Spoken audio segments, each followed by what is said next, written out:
Leli jaha lelingubandile bartjies lithi-ke lenzaba yakhe nabo babelomkhulu wakhe yajutshwa-ke enkantolo. Nyalo-ke lesekukhathatha leli jaha laka-bartjies ukuthi uthi-ke bobabelomkhulu wakhe abalanzeleli-ke lesijubo njengoba-ke Solomane bayachubeka bayambangisa. Kani-ke ebandile ukhala ngokuthi-ke laba labambangisako banemali lokubanga ukuthi babeve noma ngabe-ke bayaphi.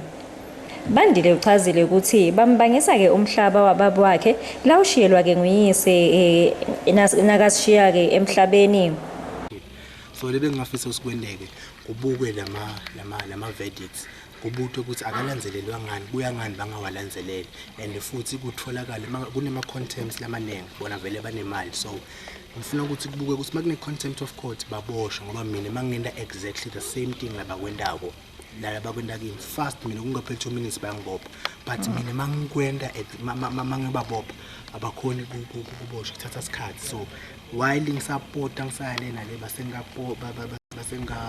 basengaboshwa noma bangakholwa into order kuba nemonakalo lebakhona kulimala abantu ukuchitheka ingadi yabo while sisamele. Mkhulu Mzwandile Joshua Kunene naye-ke ufakazile ukuthi uyawati-ke lo mndeni njengoba-ke bekatayelene nababe wakhe-ke bandile angakashoni. Uvetile ukuthi-ke ubona ngathi-ke le nto-ke le nto-ke ngileti hlobo odakhe-ke bandile ayisiyo-ke le kahle. Actually bebabe bese bangasafuni kumnika tindlo tababa wabo emva kokuba safile esigabeni sokuba na-21 years. Akusikahle lokho kuphileni kwebantu. Esikhuluma namkhulu bani ngingenhlanhla Twilight indzaba ende eMaswati channel kaManzini.